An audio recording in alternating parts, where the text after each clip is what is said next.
Hi guys, it's Keisha Marie. Welcome back to my channel. Today I have my friend ShaVisia here with me. She visits me every Thanksgiving, so that means I must be some kind of like special person because she comes all the way from Atlanta to spend time with me. Anyways, today we're going to be talking about heartbreak and how we get through breakups. Both of us have experience with this and it hasn't been fun, but through it we've seen just how the Lord has grown us. So we are excited to share just the wisdom that He's given us through it and the hurts that we've gone through, but hopefully it'll help someone else. So stay tuned. Thanks for watching. Well, I've been heartbroken and I don't like it. I don't take well to it, so that's why I don't really date like that, because my heartbreaks are bad. Like, I feel like there's this belief that when you break up with someone, you're supposed to get over it, or you're just supposed to take some time and, you know, be with friends. They say you go out with your friends and do things like that. I don't do that. Or the only way to get over one is to get under another. If y'all heard that, ditch those friends. Have you done that? Before pre-Jesus. That's how like all my last relationship. Not me. Pre-Jesus, we do talk about that, but I got wiser and now I just take it to the Lord. And that's why I don't date like that no more, because in my past, I noticed that all my heartbreaks were back to, I was probably single for like a month. It was just a lot. You would just go find another one? Or you already had one on speed dial? No, they were new people, kind of. I mean, we knew each other, but it still hurt. It didn't matter how fast I got over the relationship or seemed to have gotten over it. Each one just hurt. It was a different type of hurt. Right. And I don't snap back as like people think I do. I guess because after I come back, I'm good. But I don't hang out with my friends. I go into like this. I stay in the dark. I stay in my house. I be borderline depressed. We're kind of similar though, except for I verbally process breakups. Like, anybody who's my friend knows that they probably get called like 40 times to say, well, what about this? What do you think about this? No, it's always different for me. For them, it comes down to the same thing, but there's so many layers, I feel like, to a breakup that you just have to get out, and then, you know, you're good. After I verbally process, I'm good, but a lot of people don't do that. But I do stay in my house, and I do be in my bed, and I do be calling out sick. Like, I'm on my deathbed, but I don't let it last forever. Yeah, I go through the same thing basically. I've almost lost a couple of jobs. I probably have lost a couple of jobs. Oh no. No.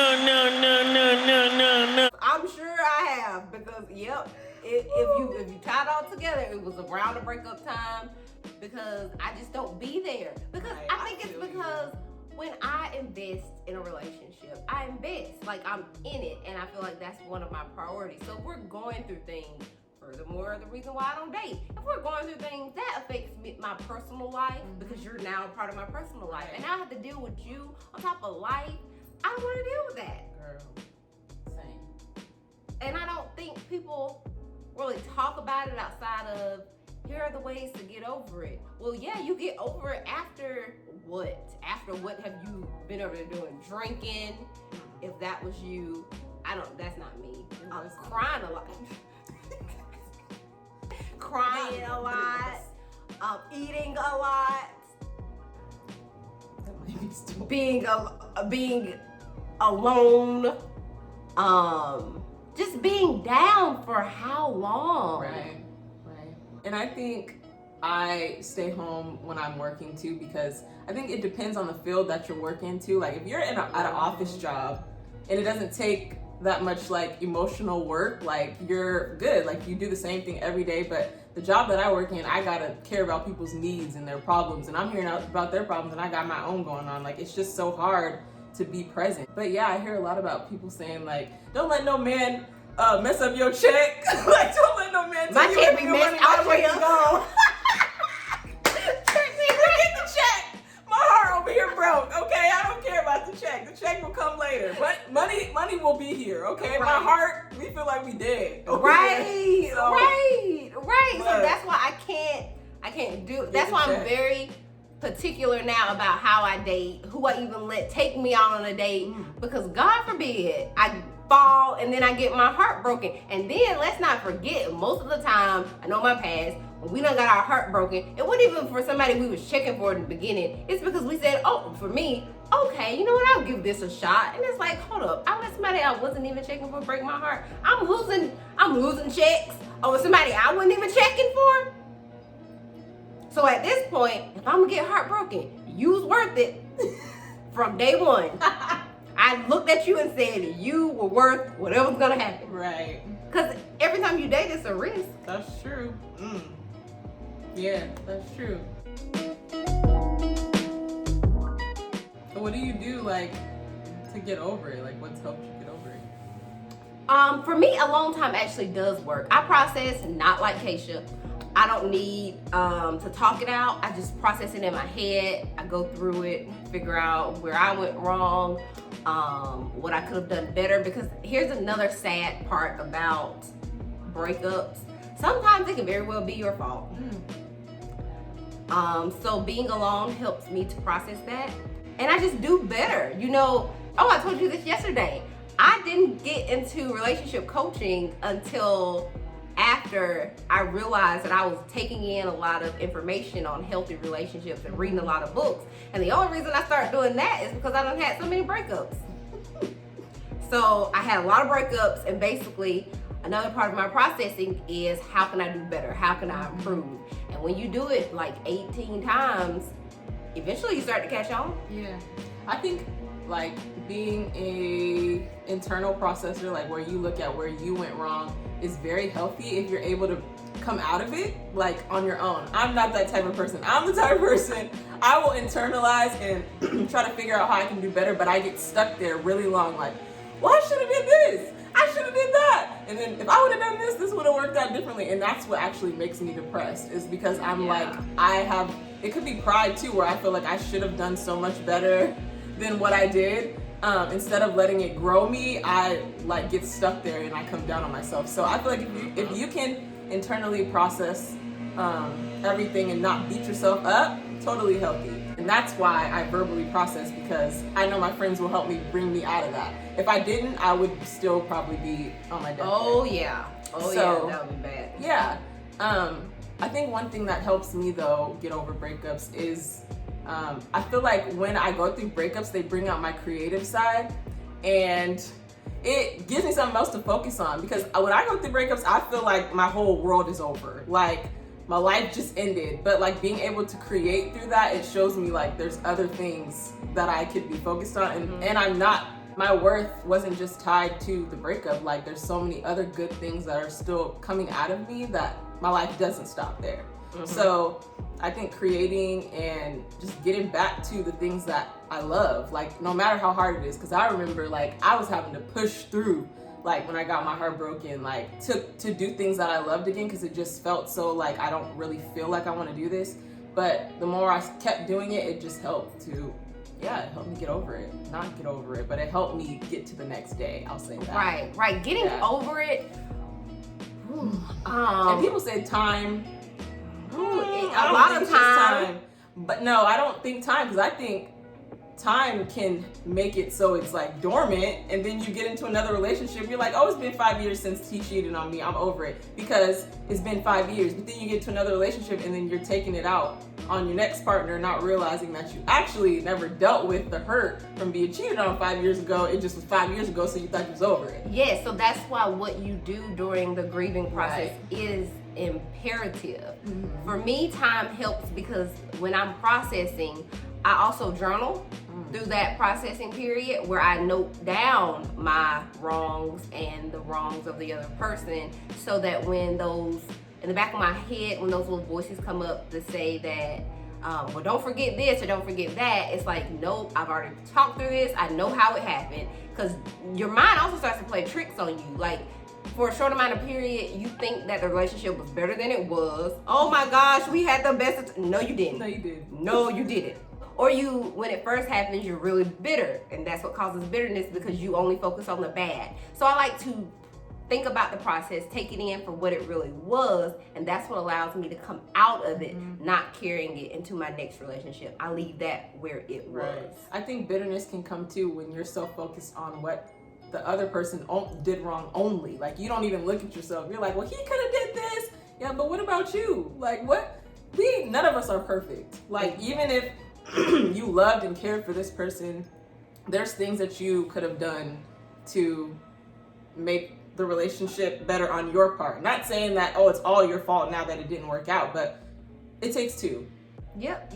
And that's the point of processing it, so that you can realize what areas you need to grow in, but also not beating yourself up, because you can only show up as you are that day. And if you don't know better, you can't do better. If you didn't know what you were doing wrong, you can't. Right. And if the relationship didn't work because of it, it just wasn't meant to work. But now you have to move on and not take that baggage into the next relationship. And praise the Lord for growth, because that means you're growing. Like, that's so real when you said, if you know better, you do better. Because it's so true. Now you know better. So the next time you ain't gonna do what you did the last time, because it's like, hopefully.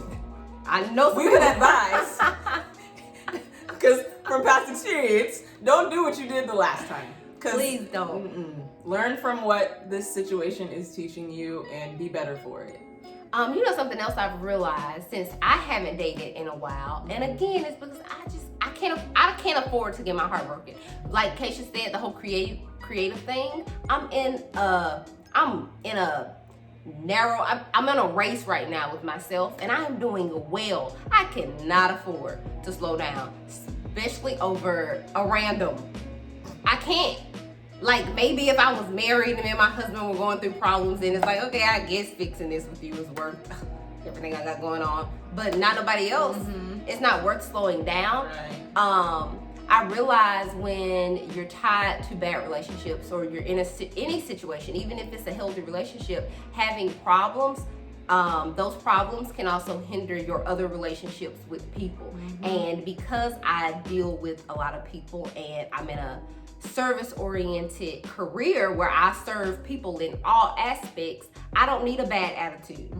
I don't need to be down, or I don't need to be grumpy, because it rolls over into, again, checks. Right. Right. That's real. Does prayer help you? Prayer helps me. Okay, let me tell you what don't help me. Okay. When I'm going through anything, and the first thing and the only thing the person can say is, "Did you pray about it?" Same. Duh. What do you think I did? Well, how about this? As believers, most of my friends are believers, so I kind of feel like that's common sense for us at this point. We're gonna take it to the Lord first. But I do, if you're not talking to someone who's a believer and they haven't really dug into their spirituality, that is a way to start. I tell you what, God know how to bring you to your knees through a breakup. Absolutely. You be real humble. Absolutely. Everybody gets humble. And we were like, Lord, please help me. It's like, there you go. All these years. I ain't got off my knees since. Hey, look, it's cool. When God wants to get your attention, he sends a breakup. Right. No, that's real. Majority of the stories I hear from women from how they came to Jesus was because they got their heart broken. Sad. Which is, I mean, hey, I'm still here. Yeah. I'm still here. Is that I'm how devoted. you came to Jesus? Yes, absolutely. Yeah, I got my heart broken. Yep. Or I broke somebody else's heart and it made me feel bad, and I was like, I'm sorry. I'm never gonna do this again. Yes. My brokenness brought me to the Lord. So, hey. But I was gonna say prayer because I realized that I can sit with God for hours and just cry. Like, I can't do that with my friends. They're gonna get annoyed at me. But God never gets annoyed of hearing me cry. And I think that that's like so dope. And I feel like every time because sometimes you have to push past your feelings. Like, I don't want to pray about it all the time. I don't want to go sit and listen to worship music all the time when I'm going through breakup. It's quick to call my friends. Or I'd be like, just give me advice. I just need it right now. But being able to just go sit in the Lord's presence and just be like, God, and he has all the answers. Like, I be going to my friends about stuff where I just be like, I know the Lord gonna take care of this. But it would just be nice to get some reassurance right now. Sometimes it's just not ever worth it when you can just go to the Lord. And so that's helped me. Just being able to get on my knees, sit in the corner and cry and listen to worship music and let that speak to me. Because sometimes I ain't got the words to say. In my last relationship, well, during my last breakup, when I finally went to the Lord, because the first couple of days I didn't pray about it because I was just angry. And I knew that I knew the Lord was present, but I'm like, only thing he probably gonna say is I told you so, which would have been warranted. So to be honest, when I finally did go in my closet, it was like about time. That's what he said to me. And I was like, I know, we all knew this was coming. Right. Thanks. Right. And then it was just like, okay, get up, let's go, move forward. Because I knew better at that point. I was a firm believer in God. I knew better by that time. That was just unnecessary. And God was not playing with me. You're so funny. But I still used to. Another thing is sometimes we are in relationships and we know we're not supposed to be in them in the beginning. And our heartbreak is just the consequences of our actions. Mm-hmm. It's not the only learning experience is to be obedient, to not get into the situation to begin with. Mm-hmm. That's real. But it's like touching a hot stove. You're going to learn after you touch it. Yeah, but also with that too, every breakup that I've been through has served a purpose. Like, I think I don't remember that when I'm in it, but when I'm out, I'm like, dang, I see why you did that. Like, the pain hurts, but it's all for a purpose. Like, I don't regret any relationship that I was in previously just because of who the woman that it's making me into today. So I feel like in the moment, it sucks. I hate it. But then in the end, I thank God because I'm like, I see what you're doing through that. So what lessons have you learned through your breakups? Too many to count. But I'll say the biggest one, that nobody can complete you, pretty much. I think that would be the reason why I would get into every relationship, was because I thought that this person was going to make my life better somehow. And in a sense, people do make your life better, but I feel like you have to be in a place where you are totally okay with just being with you. That you're not looking to this person to like make your life. They can be in your life and add to your life, but they don't make your life. And I think that's why after every breakup, my life will be completely over, is because I made this person into somebody that they were never meant to be made into. They were not my life. They were just an add-on to my life. And so